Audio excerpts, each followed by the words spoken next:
Abacuque capítulo 3, vamos atentamente ouvir a voz do Senhor. Oração do profeta Abacuque sob a forma de canto. Tenho ouvido ao Senhor as tuas declarações e me sinto alarmado. Aviva a tua obra, ó Senhor. No decorrer dos anos, e no decurso dos anos, faze-a conhecida. Na tua ira, lembra-te da misericórdia. Deus vem de Temã, e do monte Parã vem o santo. A sua glória cobre os céus, e a terra se enche do seu louvor. O seu resplendor é como a luz, raios brilham da sua mão, e ali está velado o seu poder. Adiante dele vai a peste, e a pestilência segue os seus passos. Ele para e faz tremer a terra. Olha e sacode as nações. Esmigalham-se os montes primitivos. Os outeiros eternos se abatem. Os caminhos de Deus são eternos. Vejo as tendas de Cusã em aflição. Os acampamentos da terra de Midian tremem. Acaso é contra os rios, Senhor, que estás irado? É contra os ribeiros a tua ira, ou contra o mar o teu furor, já que andas montado nos teus cavalos, nos teus carros de vitória? Tiras a descoberto o teu arco, e farta está a tua aljava de flechas. Tu fendes a terra com rios. Os montes te veem e se contorcem. Passam torrentes de água, as profundezas do mar fazem ouvir a sua voz. E levantam bem alto as suas mãos. O sol e a lua param nas suas moradas, ao resplandecer a luz das tuas flechas sibilantes, ao fulgor do relâmpago da tua lança. Na tua indignação marchas pela terra, na tua ira calcas aos pés as nações. Tu sais para salvamento do teu povo, para salvar o teu ungido.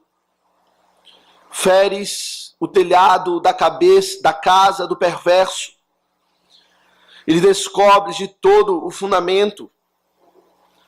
Traspassas a cabeça dos guerreiros do inimigo com suas próprias lanças, os quais, como tempestade, avançam para me destruir. Regozijam-se, como se estivessem para devorar o pobre às ocultas. Marchas com os teus cavalos pelo mar, pela massa de grandes águas. Ouviu, e o meu íntimo se comoveu. A sua voz tremeram os meus lábios. Entrou a podridão nos meus ossos, e os joelhos me vacilaram. Pois em silêncio devo esperar o dia da angústia, que virá contra o povo que nos acomete. Ainda que a figueira não floresça, nem haja fruto na vide, o produto da oliveira minta, e os campos não produzam mantimento, as ovelhas sejam arrebatadas do aprisco, e nos currais não haja gado. Todavia, eu me alegro no Senhor, exulto no Deus da minha salvação. O Senhor Deus é a minha fortaleza, e faz os meus pés como os da corça, e me faz andar altaneiramente. Ao mestre de canto, para instrumentos de cordas. Amém. Que o Senhor abençoe a leitura da sua santa palavra. Meus irmãos, vamos curvar a nossa fronte mais uma vez, e suplicar de Deus a sua graça e misericórdia na exposição da sua santa palavra. Santo Deus, estamos diante da tua palavra, ó Deus, que nos apresenta a experiência de um homem diante do Deus da sua salvação. Ó Deus, e como nos identificamos tanto com a experiência de Abacuque, pelo menos na sua experiência inicial de dúvidas e incertezas, mas suplicamos que o Senhor nos conceda a fé para nos identificar com Ele também no seu triunfo da fé. Quando, a despeito das circunstâncias, Ele continua a alegrar-se no Senhor e exultar no Deus da sua salvação. Peço que o Senhor nos abençoe, ó Deus, na nossa fraqueza, limitação, em todos os sentidos. Ó Deus, precisamos de Ti. Precisamos da Tua graça, da Tua misericórdia, do Teu Espírito Santo nos iluminando o entendimento para compreender a Tua palavra, nos dando, ó Deus, discernimento, inteligência e também clareza para, com fidelidade, transmiti-la ao Teu povo. E suplicamos que seja para a edificação do Teu povo, de todos nós, pois todos carecemos, ó Deus, de forças dos altos céus. Carecemos da Tua aliança, carecemos da Tua salvação. Fortalece-nos, ó Deus, e nos abençoa. Eu sou o Teu servo que fala contigo, ó Deus, e toda a Tua igreja. Exalta o Teu próprio nome. Glorifica a Ti mesmo. E fica conosco, nos abençoando. Oramos em o nome de Jesus. Amém. Congregação do Senhor Jesus Cristo, uma das verdades que vemos na palavra do Senhor sendo apresentadas para nós com muita clareza é que somos todos iguais, como homens. Todos temos a mesma constituição, todos temos limitações, todos temos o mesmo coração que, desprovido da graça, é um coração cheio de pecado. E mesmo com o coração agraciado com a salvação de Deus, ainda assim somos todos igualmente limitados e fracos em muitas coisas. Isso fica tão evidente para nós com respeito ao próprio profeta Abacuque, não é? Nós vemos que o profeta, como um servo do Senhor, como aquilo que chamamos de um homem de Deus, ele é também um homem tomado pelas enfermidades que afetam a todos os mortais. Facilmente nós temos aquela mentalidade de pensar que homens de Deus do passado, da palavra de Deus, eram como que super-homens, super-servos do Senhor e que não estão contaminados ou suscetíveis às mesmas fraquezas que nos acometem. Quando ouvimos falar de Moisés e da sua vitória na fé e da forma como ele perseverou em meio a tanta dificuldade, dizemos, mas era Moisés, o grande homem de Deus, que viu a Deus face a face. Eu não sou Moisés. Quando ouvimos falar de o apóstolo Paulo, no meio de tanta luta, de tanta oposição, de tanta dificuldade, continuava firme, persuadido na certeza do evangelho e do amor de Deus para consigo mesmo. Dizemos, mas esse é o grande apóstolo Paulo. Eu não posso ter aquela fé, eu não posso ter aquela confiança que ele teve. E a mesma coisa aqui quando lemos com respeito a Abacuque. Ouvimos o profeta exultar bem alto no verso 18 do capítulo 3, todavia eu me alegro no Senhor, exulto no Deus da minha salvação. No meio de tanta dificuldade, e pensamos, mas é o grande profeta do Senhor, é Abacuque. Homem de Deus, profeta do Senhor, meus irmãos, porém, a despeito de termos essas considerações tão comuns à mente de todos nós, o que a palavra de Deus deixa claro é que todos esses são homens, tomados por enfermidades e dificuldades, e isso fica muito claro na vida do profeta Abacuque, não é? Conhecemos muito bem o seu triunfo na fé. a sua exaltação, exultação na alegria no Senhor. Conhecemos essas palavras quase que de cor, quando o profeta, diante de toda uma cena de caos e catástrofe, ele declara a sua fé com vigor. Mas entendemos que o profeta Abacuque era aquele que iniciou em grande confusão. Um profeta que, a despeito de ser servo do Senhor, passou por um momento de dúvidas, de confusão, com respeito ao próprio Deus. Nós vimos no início da sua profecia, não é? Como ele se apresenta. Não como um homem cheio de arroubos de fé, com confiança absoluta no Senhor, compreensão clara das ações de Deus, mas vemos um homem pedindo respostas, enfrentando dilemas da fé, não compreendendo o agir de Deus, não compreendendo o avanço do mal. Pensava ele que o Senhor estava calado, indiferente para com tudo o que estava acontecendo. Mas o Senhor, meus irmãos, nós vimos, foi tratando com o profeta Abacuque. Nós vimos que a peculiaridade dessa profecia, a profecia de Abacuque, é que o livro, na verdade, é mais para o profeta do que para o povo, não é? Diferente dos demais profetas que falam as suas profecias diretamente ao povo, nós vemos aqui nesse livro o Senhor tratando com o profeta, dando respostas aos seus questionamentos, às suas dificuldades, às lutas que ele enfrentava. E ao chegar nessa condição, precisamos lembrar do caminho que ele trilhou.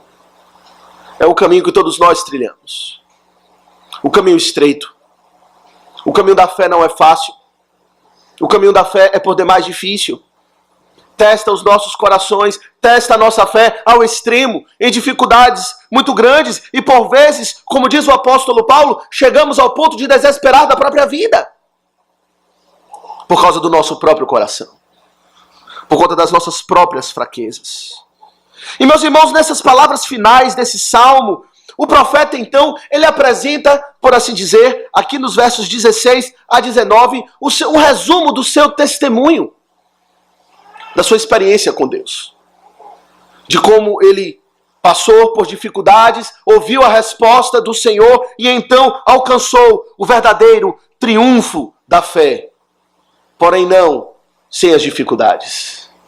E é isso que vemos então nessas passagens, ou nesses versos, e queremos considerá-las sobre esse tema. O triunfo da fé. O triunfo do profeta Abacuque.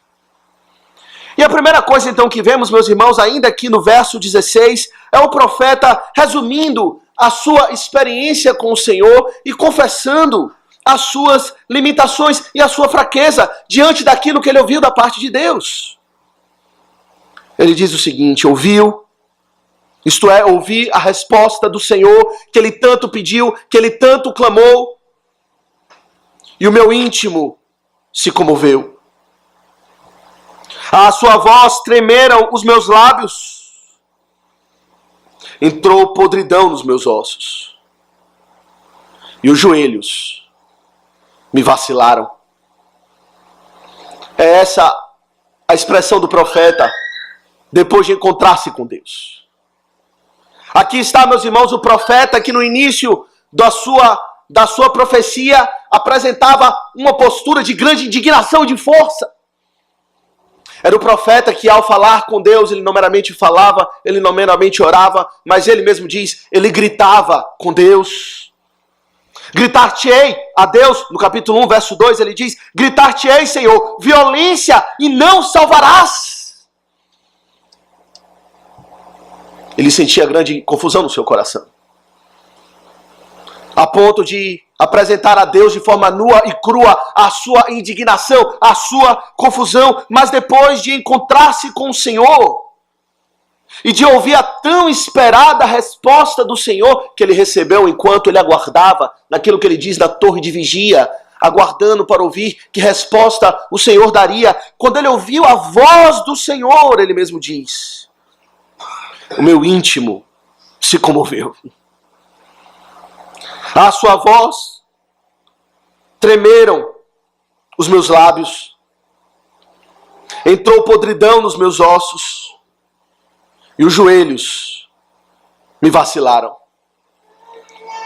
Certamente, quando Abacuque imaginava o dia quando Deus responderia finalmente os seus questionamentos, talvez ele não vislumbrasse que essa fosse a sua reação inicial. Há tanto tempo ele peticionava a Deus que atendesse ao seu clamor, e quando o Senhor o respondesse, talvez ele pensasse, ele estaria aí sim, finalmente, com seus joelhos fortalecidos, com o seu íntimo renovado, com seus ossos ainda mais fortalecidos. Talvez ele pensasse, agora sim, eu, que tenho os lábios do profeta, poderei, com grande confiança, avançar e anunciar a palavra do Senhor com intrepidez e coragem. Mas, na verdade, ele se encontrou com Deus. E se encontrar com Deus, meus irmãos, é algo que nunca estamos preparados para ter esse encontro. Certamente sempre nos surpreenderá, como surpreendeu Abacuque, de uma forma a revelar ainda mais a nossa própria vil condição. E de certa forma foi isso que Abacuque viu, não é? Abacuque clamava para que o Senhor fizesse justiça, para que o Senhor, segundo ele pensava, atuasse na execução dos inimigos, daqueles que são notoriamente ímpios. Talvez, comparando-se com os seus pares, ou com aqueles seus que viviam com ele, faziam parte da nação de Israel, do povo de Deus, ele claramente considerava-se no meio dos piedosos, ele viu os ímpios, ele viu os miseráveis, que distorciam a lei de Deus, como ele fala no capítulo 1, que afrouxavam a lei do Senhor, que clamavam e andavam em violência como merecedores da ira e do juízo de Deus. Ele clamava para que assim o fizesse. E o Senhor, ao seu tempo, lhe respondeu que o faria, mandaria os caldeus, os babilônios, para destruí-los. Mas diante da resposta do Senhor, ficou claro para Abacuque que, na verdade, não apenas eles, os inimigos do povo de Deus, eram merecedores do juízo, mas ele próprio, o próprio povo, todos igualmente careciam da glória de Deus, tinham caído da glória de Deus e mereciam a ira do Senhor. É por isso que ele muda a sua oração. Antes ele clamava por justiça, agora ele clama por misericórdia. Não é isso que lemos no verso de número 2? No finalzinho, no capítulo 3, verso 2, ele diz: Senhor, na tua ira, lembra-te da tua misericórdia. Ele não sabia o que ele estava pedindo. Ele clamava por juízo, por justiça, mas quando ele viu o Deus Santo, quando ele esteve em um encontro com o Senhor naquela torre de vigia, que o respondeu em oração, ele de fato teve uma compreensão mais clara da sua vil condição. E ele diz: eu estava fazendo a oração errada. Eu estava clamando por justiça quando eu deveria estar clamando por misericórdia. E por isso a podridão, ele diz, entrou nos meus ossos. Os meus lábios tremeram, talvez pensando como ele teve a coragem de pedir a Deus que trouxesse juízo quando ele era merecedor disso. Talvez por isso o seu íntimo se comoveu, os seus joelhos vacilaram. Ele percebeu que a salvação viria assim, mas ela viria através do juízo que o Senhor traria sobre o seu próprio povo. Foi essa a afirmação com respeito ao exílio. O Senhor haveria de julgar os inimigos, mas não sem levar o povo para o exílio, numa disciplina merecida pelos seus pecados. E portanto ele contemplava assim.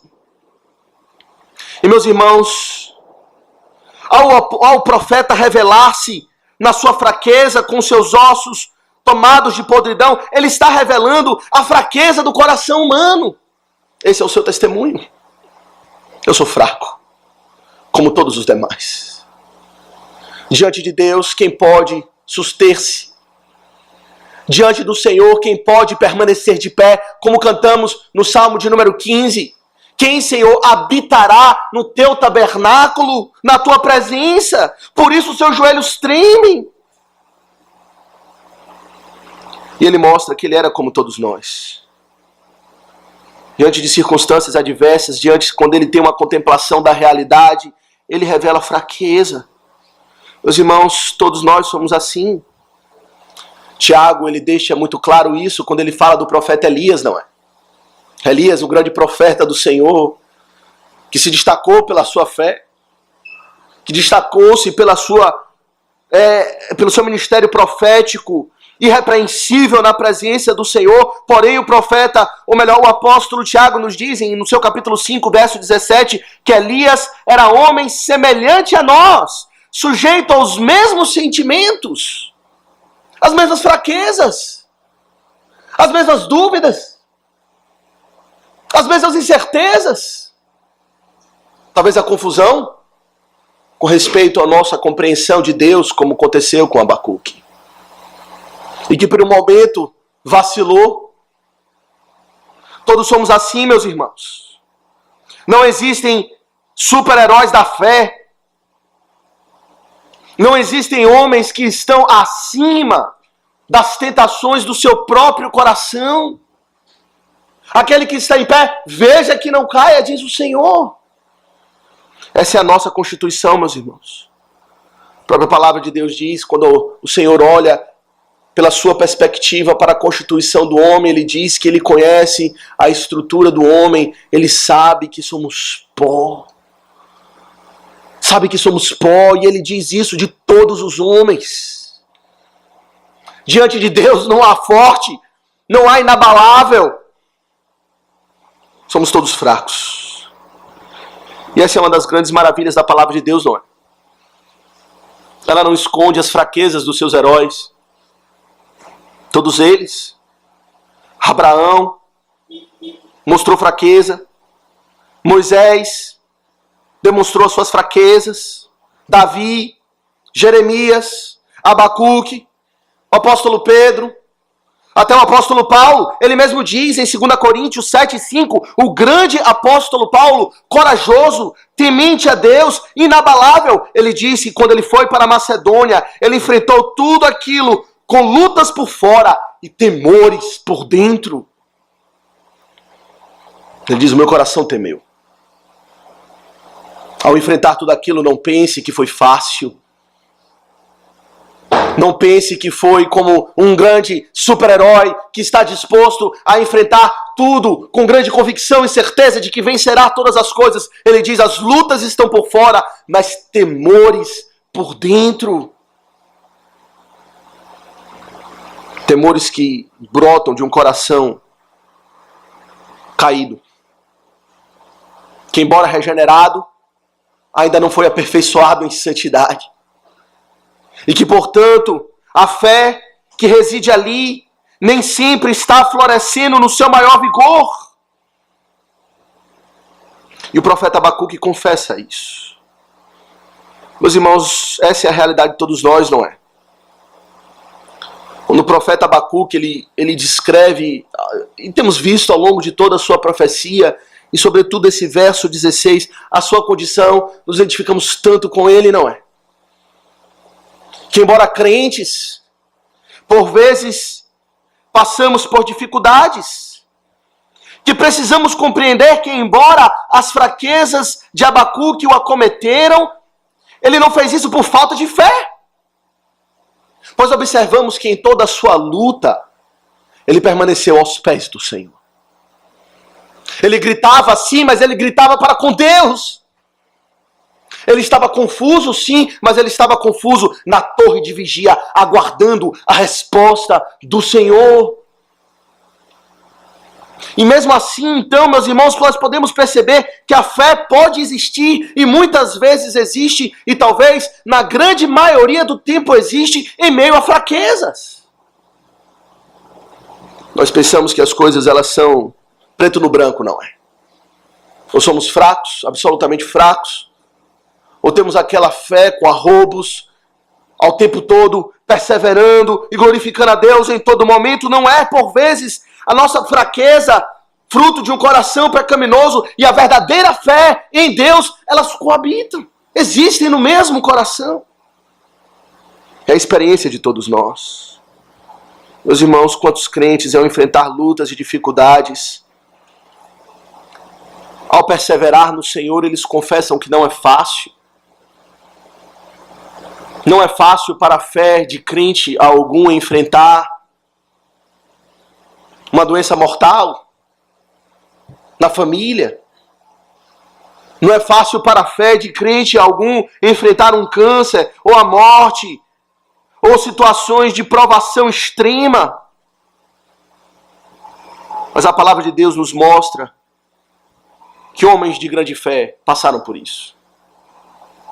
Esse foi o caso do profeta Abacuque.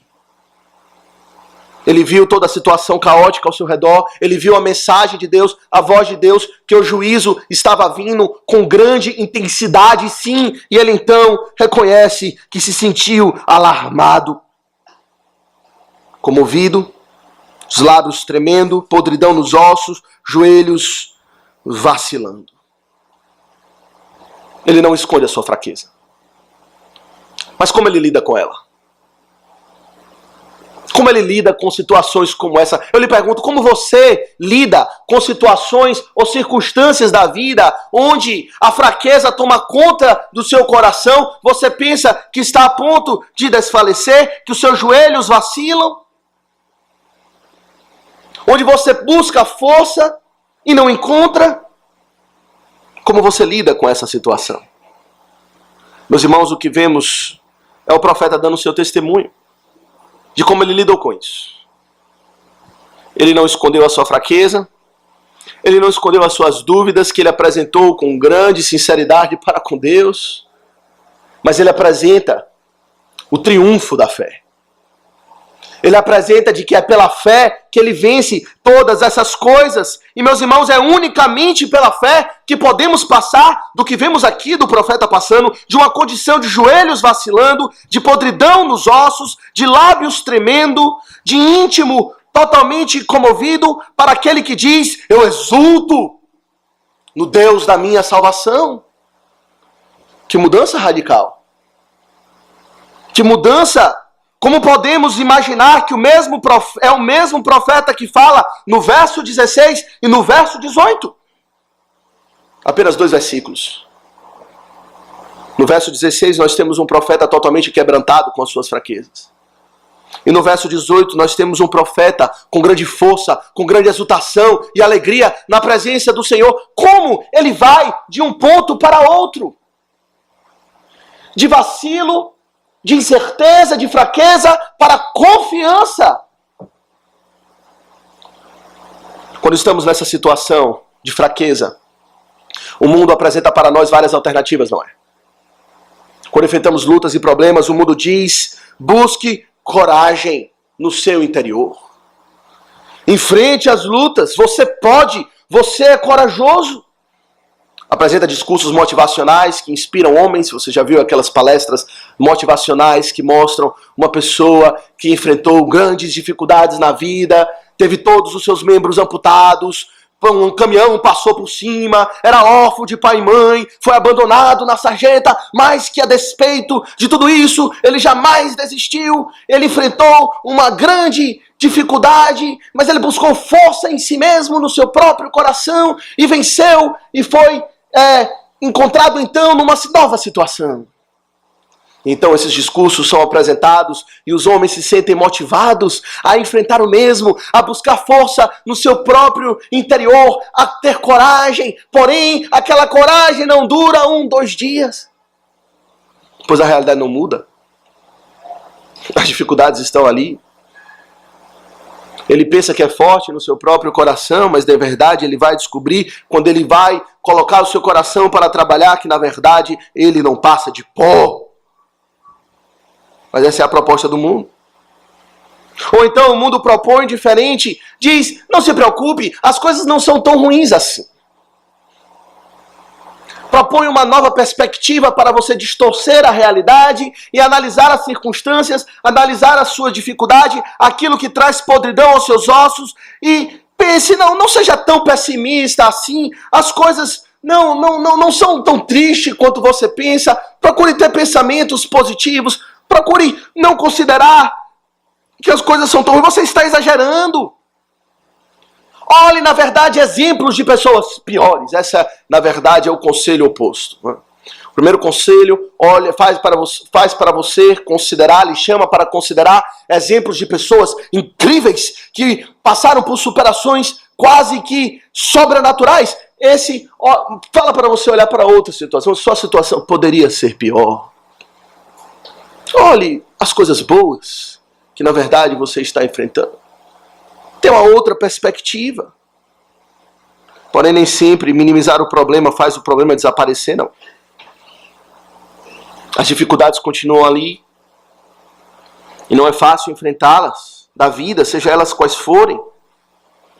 Outros propõem simplesmente negar a realidade. Não pense nisso. Esqueça. Pense em outra coisa. Ignore a realidade. Negue a realidade. Negue os fatos. Quantos são assim hoje em dia com respeito à realidade da morte? Não se pode falar na morte.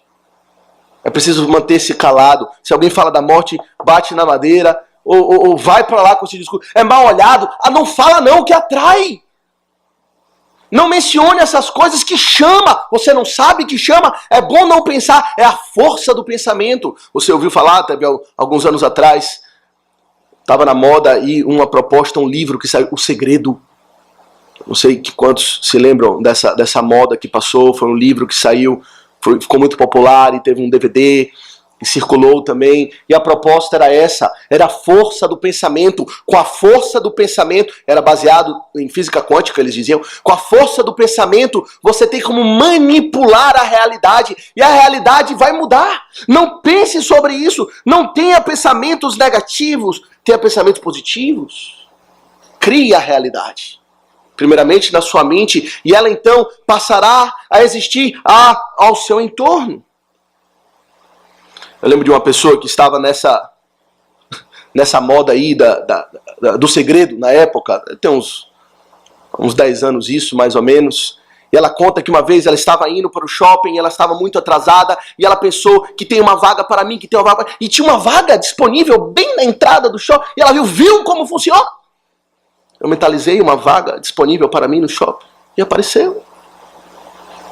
E assim ela vai lidando com os seus problemas das formas mais tolas possíveis. Esotéricas quase. Buscando uma realidade paralela, uma realidade criada, imaginada, fantasiosa. Mas nada disso muda, não é? Nada disso muda as circunstâncias. Como é que Abacuque lidou com o seu problema?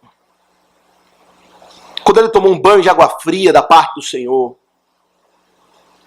quando ele teve um choque de realidade que trouxe podridão aos seus ossos, como ele lidou com isso? Meus irmãos, a primeira coisa que vemos é que ele pregou a si mesmo. É isso que vemos no final do verso 16, não é? Ele fala, pois em silêncio eu devo esperar o dia da angústia que virá contra o povo que nos acomete. Devo esperar. É como se o profeta aqui estivesse falando consigo mesmo.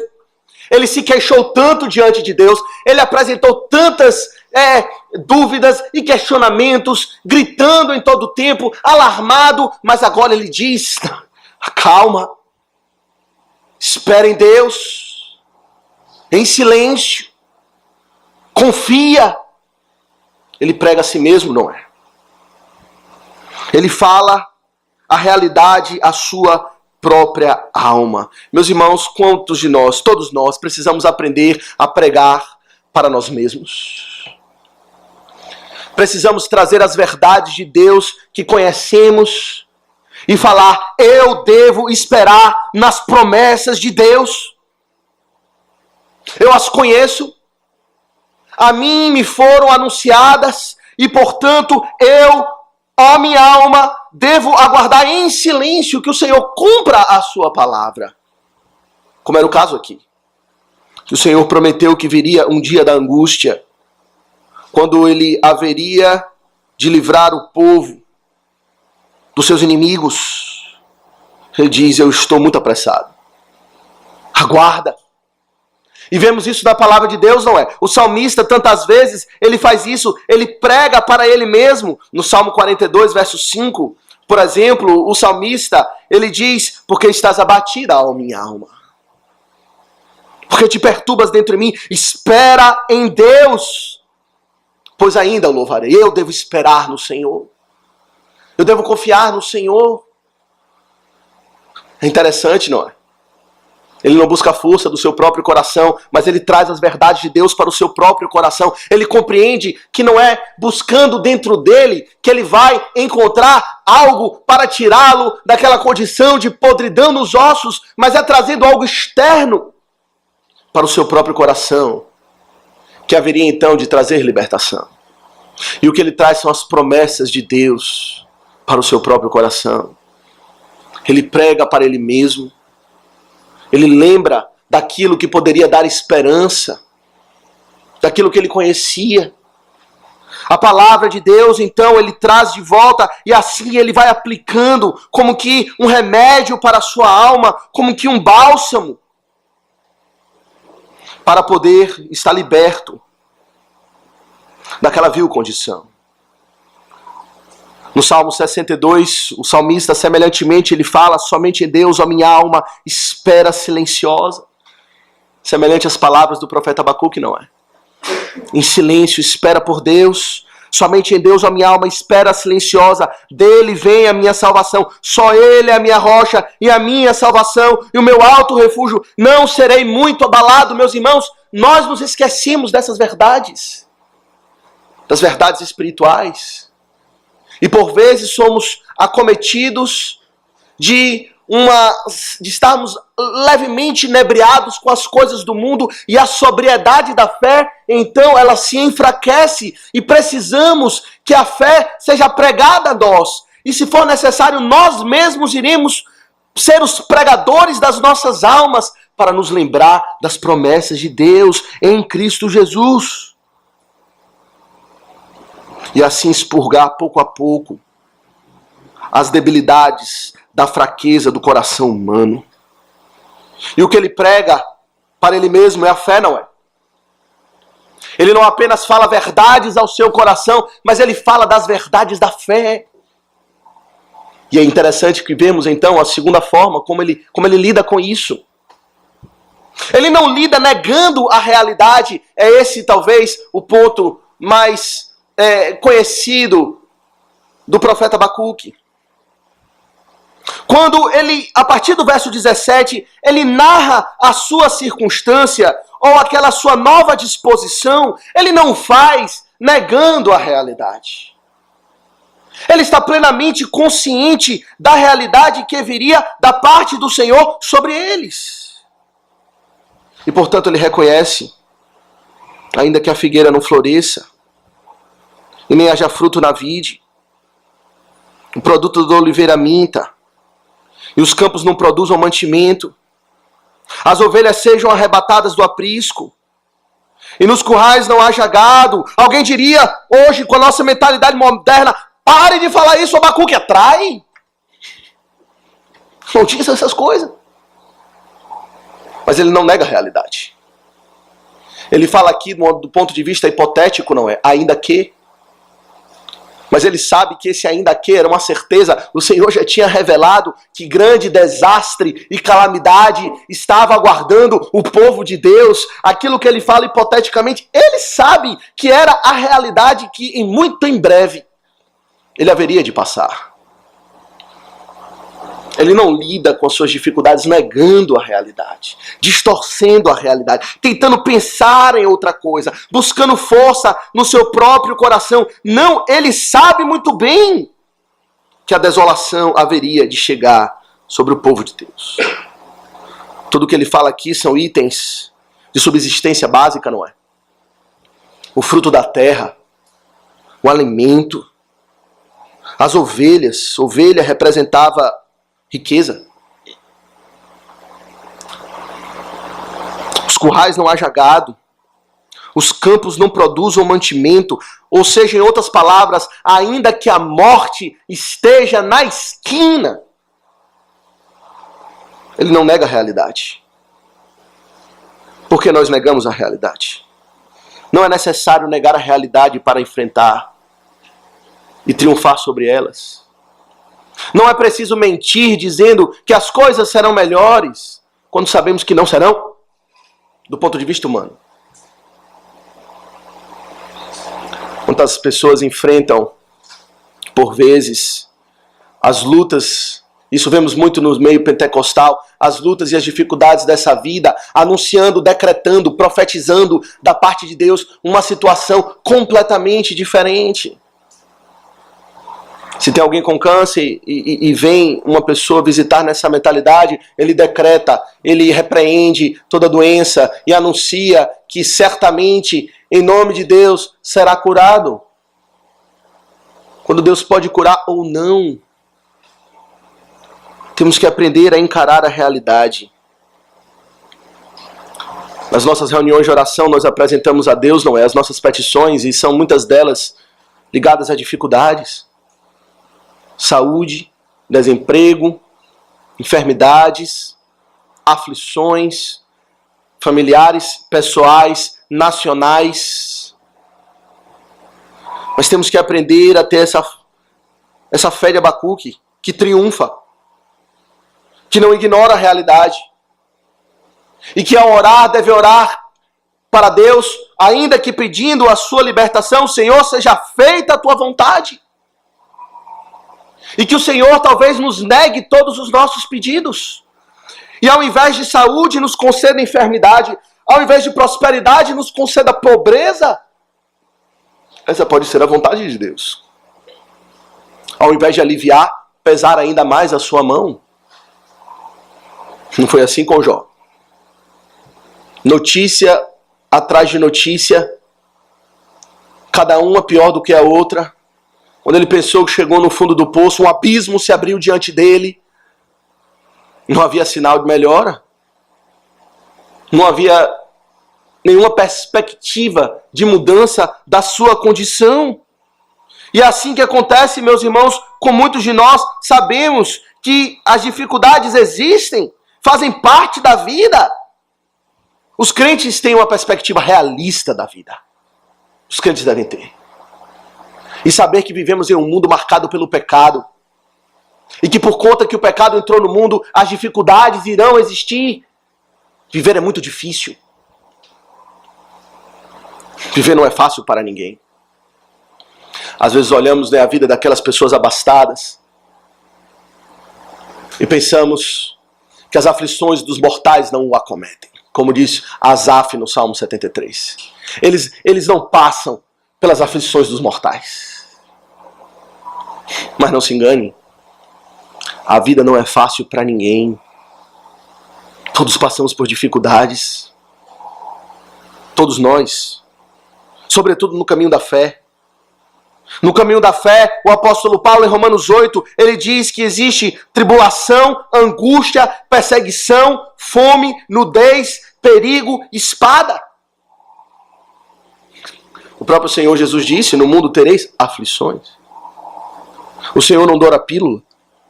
Ele não promete uma realidade diferente. Encare a realidade como ela é. A vida é difícil. E será. Mas qual é o segredo aqui? Para encarar a realidade. Se a realidade se parece maior do que eu posso suportá-la. O segredo, meus irmãos, está nas palavras finais de Abacuque. O segredo não está em negar a realidade. Nem distorcer a realidade. Nem pretender ou imaginar que a realidade é menos difícil do que ela é, pois não é, ela de fato é difícil, e é mais difícil do que você pensa. O segredo está em considerar uma outra realidade que nós temos a tendência de esquecer, que é a realidade de que existe um Deus Salvador. Considerá-lo em todos os seus atributos, como ele de fato é. Foi isso que por um breve momento Abacuque esqueceu, não foi? No início da sua profecia, o que ele pensou é que Deus havia se esquecido do seu povo. Ele teve uma visão de Deus, da compreensão que ele tinha de Deus, e era de um Deus silente, inerte, A realidade espiritual que ele via era completamente distinto daquilo que realmente era. Mas o Senhor mostrou para ele a realidade.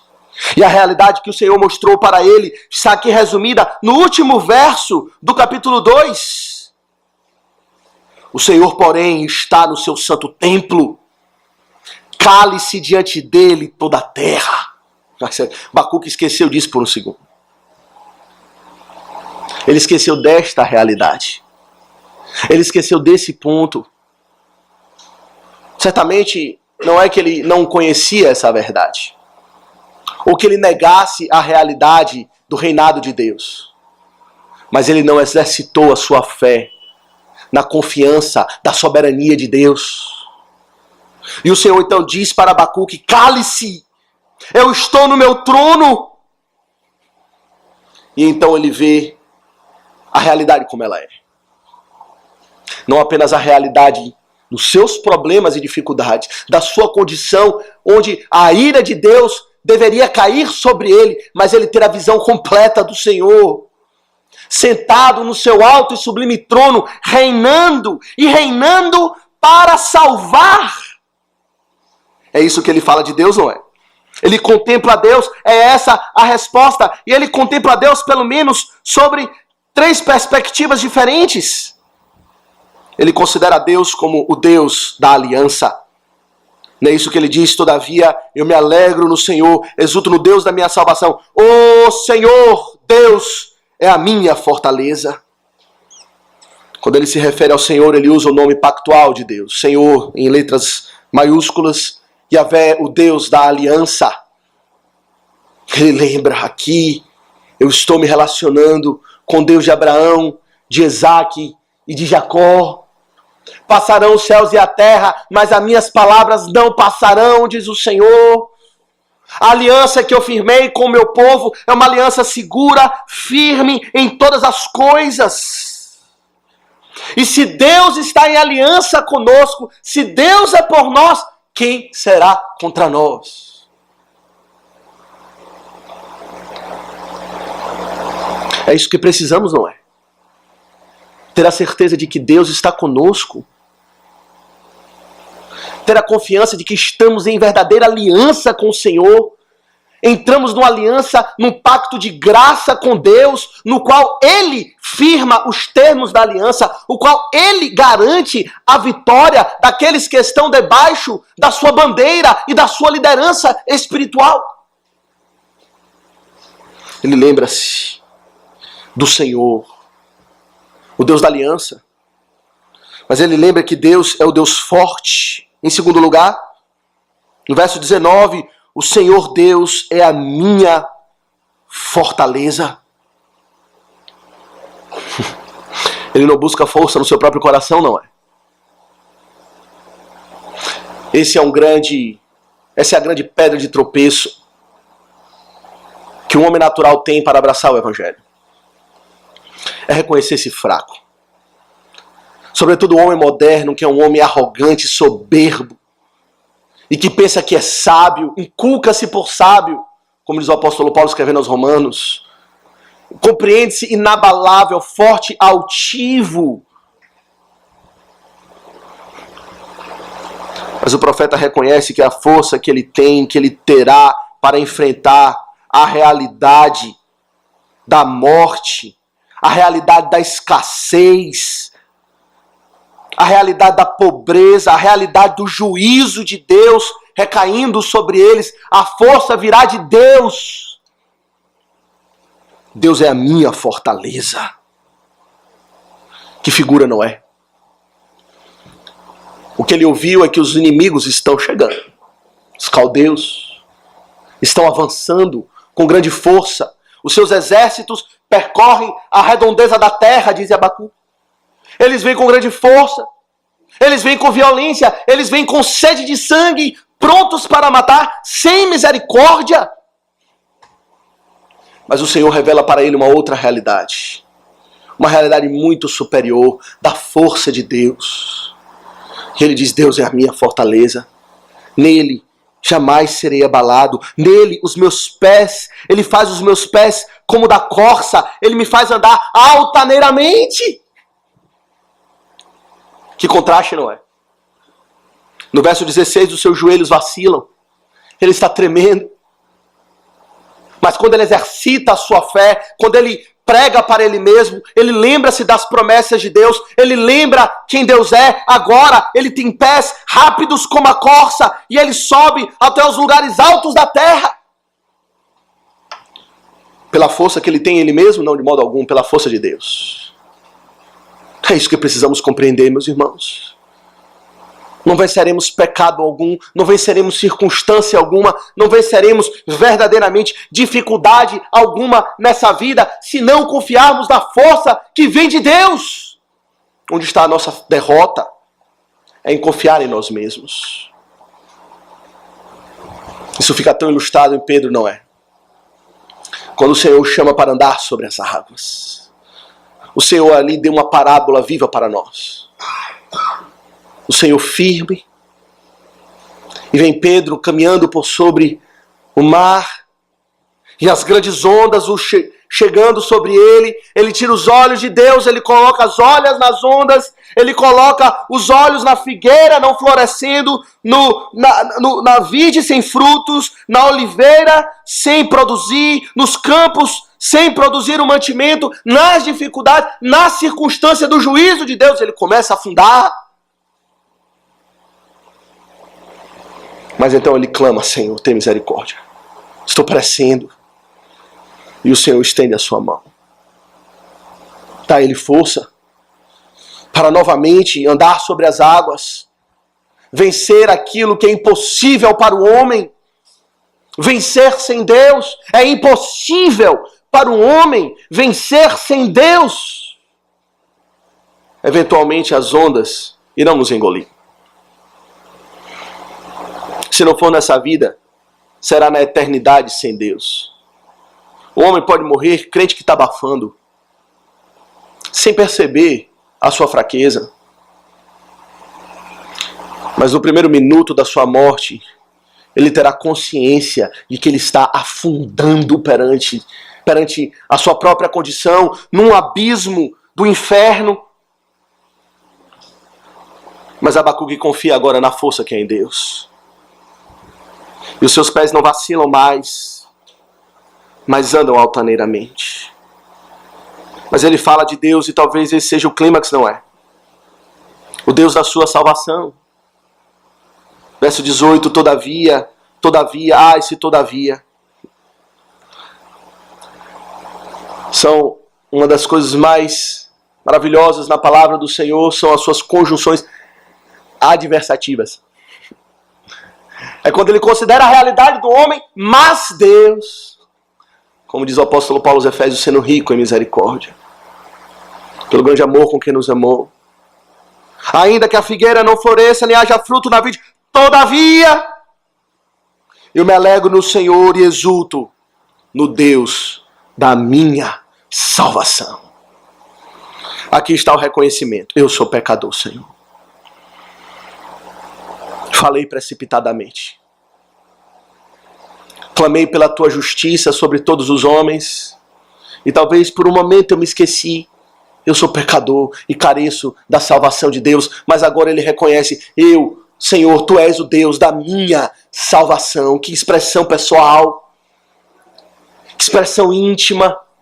Não apenas o Deus que traz a salvação, mas da minha salvação. Nisso nós vemos o exercício da fé de Abacuque.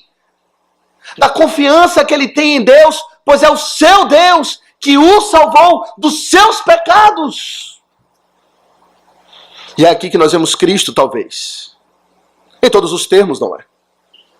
Na força, na aliança, na salvação está o Senhor Jesus.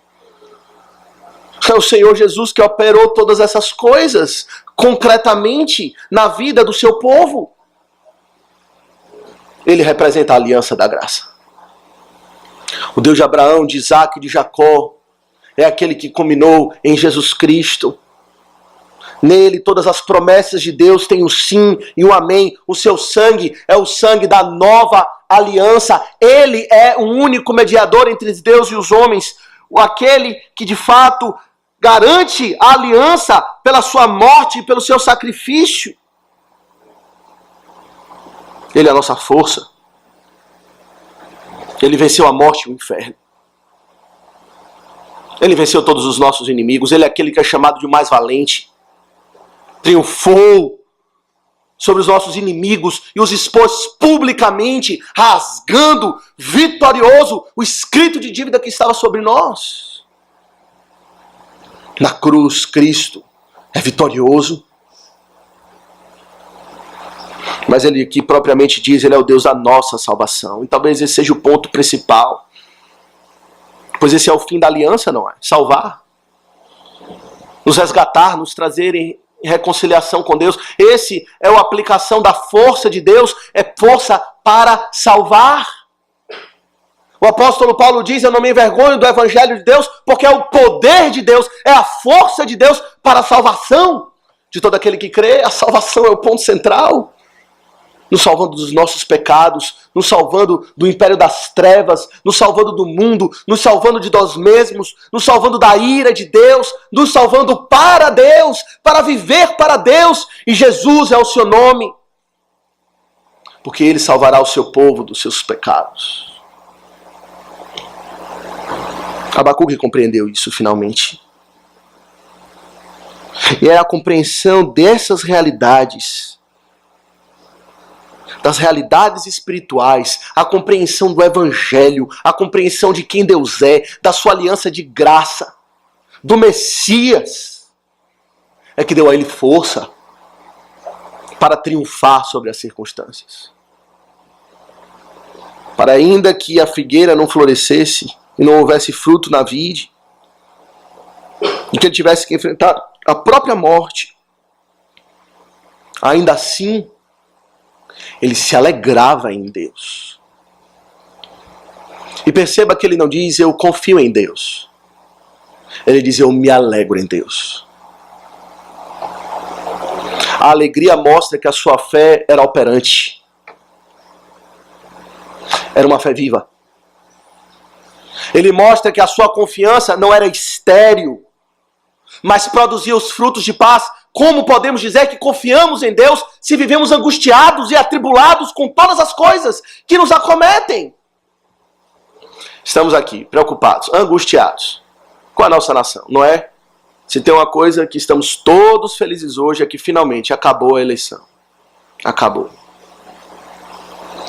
Tanto tempo discutindo isso, preocupado, angustiado. Isso é próprio de crente? As preocupações, sim. Orar a Deus, sim, é claro.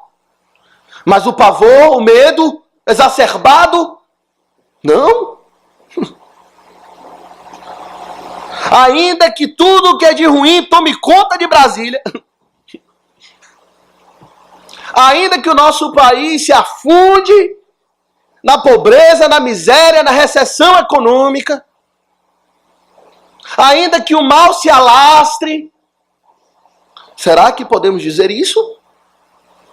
Que ainda assim nos alegramos no Deus da nossa salvação, porque estamos contemplando com muita clareza as realidades espirituais, as realidades de Jesus Cristo, porque estamos confiantes que pode o mundo passar, Cristo reina e o seu trono não terá fim. Olha, passamos aqui um tempão briguilha, quebrando, confusão danada, para 4 anos. Daqui a 4 anos, sabe lá o que vai acontecer. Passarão séculos. O seu nome terá sido longamente esquecido. E Cristo continuará reinando. E será que essas realidades perenes, eternas, fortes, reais, de que o nosso Senhor reina, Ele está no seu trono, portanto cale-se diante dele toda a terra, será que a consideração da fé dessas realidades não devem trazer alegria ao nosso coração? Em meio às adversidades? É claro que sim. É assim que devemos enfrentar. Não como os ímpios, cuja esperança se limitam às coisas dessa vida, com as realidades que ele contempla com seus próprios olhos, mas vivendo não pelo que vemos, e sim pelo que cremos. Esse é o triunfo da fé, que está em Jesus Cristo. Uma coisa é falar, outra coisa é viver, não é? Pois ainda assim somos fracos. Mas esse é o caminho. Você quer ser triunfante? Esse é o caminho. Não tem plano B. Não tem outro remédio. Não vamos dourar a pílula para você da realidade como ela é. Antes, vamos dar um balde de água fria e escancarar que a realidade é muito pior do que você pensa. Talvez você nem estivesse considerando a ira de Deus, mas que existe também. Mas muito mais do que isso, existe a realidade de um Deus misericordioso, que estabeleceu uma aliança de graça, que sai para salvamento do seu povo e que nos faz andar altaneiramente e nos dá os pés como os da corça, pela força que Ele nos concede, a força dele mesmo. Por que não exercitar essa fé no Senhor? Dia a dia. De fato, o profeta aprendeu, não é? Aquela grande mensagem que o Senhor deu.